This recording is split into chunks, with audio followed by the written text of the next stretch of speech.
नमस्कार।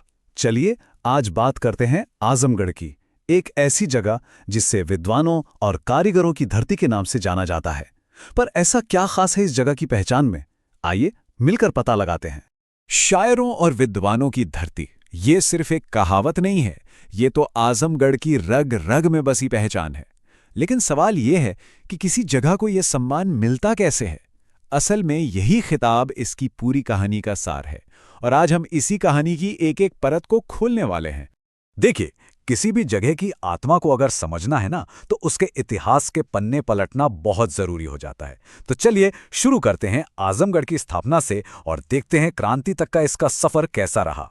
तो हर कहानी की एक शुरुआत होती है ना। आजमगढ़ की कहानी की शुरुआत होती है 17वीं सदी में। तब आजम खान नाम के एक शख्स ने इस शहर की नींव रखी थी। और देखिए, दिलचस्प बात यह है कि शहर का नाम सीधे सीधे इसके फाउंडर से जुड़ा है। आजम ये तो उनके नाम से आ गया, और गढ़ का मतलब होता है किला या शहर। तो आजमगढ़ का मतलब क्या हुआ? सीधा सा, आजम का किला। अब आजमगढ़ का जो सफर है ना, वो कई अहम पड़ावों से होकर गुजरा है। देखिए, 17वीं सदी में तो इसकी स्थापना हुई, फिर आया मुगल दौर जिसमें इसका एडमिनिस्ट्रेटिव और कल्चरल डेवलपमेंट हुआ। फिर 1857 की क्रांति, उसमें भी यहाँ के लोगों ने बढ़ चढ़कर हिस्सा लिया। और आखिर में ब्रिटिश शासन के दौरान इसे एक जिले का दर्जा दे दिया गया। मतलब हर दौर ने इस जगह पर अपनी एक गहरी छाप छोड़ी है। कहते हैं ना, इतिहास सिर्फ किताबों में नहीं होता, वो तो इमारतों में, पुरानी जगहों में आज भी सांस लेता है।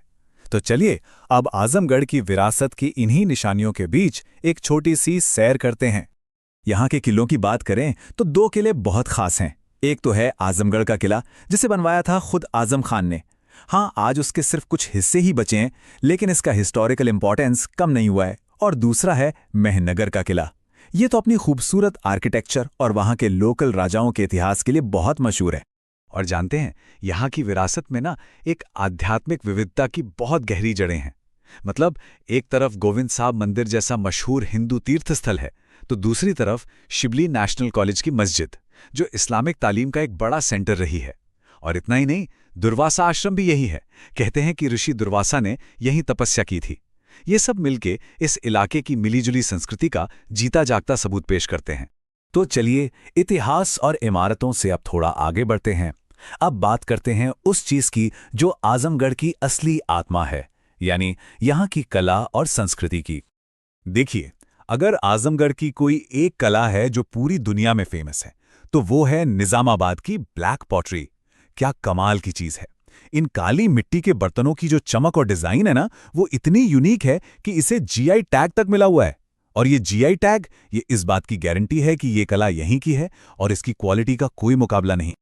अच्छा, याद है हमने शुरू में विद्वानों की धरती की बात की थी? उसका एक बहुत बड़ा कारण है शिबली नोमानी जैसे महान उर्दू विद्वान। उनका घर आजमगढ़ ही तो था। उन्होंने मॉडर्न इस्लामिक सोच और एजुकेशन को एक बिल्कुल नई दिशा दी। उनका काम आज भी लिटरेचर की दुनिया में एक मिसाल माना जाता है। असल में आजमगढ़ की कला, भाषा और कल्चर, इन सब में हिंदू मुस्लिम एकता एकदम साफ झलकती है। और ये सिर्फ कोई नारा नहीं है, बल्कि ये तो यहाँ की रोजमर्रा की जिंदगी का, यहाँ के त्योहारों का एक अटूट हिस्सा है। अब देखिए, वक्त के साथ तो हर जगह बदलती है और आजमगढ़ भी बदला है।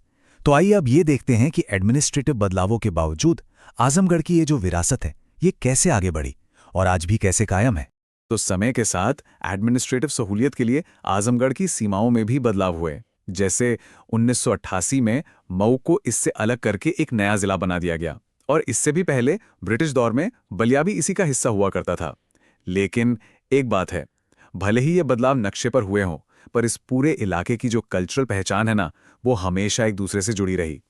तो आजमगढ़ के इस पूरे सफर के बाद एक सवाल मन में जरूर आता है कि किसी भी जगह की असली पहचान आखिर होती क्या है? क्या वो पहचान उसके फाउंडर से बनती है, या फिर उस कल्चर से जिसे वहां के लोग, शायर, विद्वान और कारीगर सब मिलकर बनाते हैं? ये वाकई एक सोचने वाली बात है।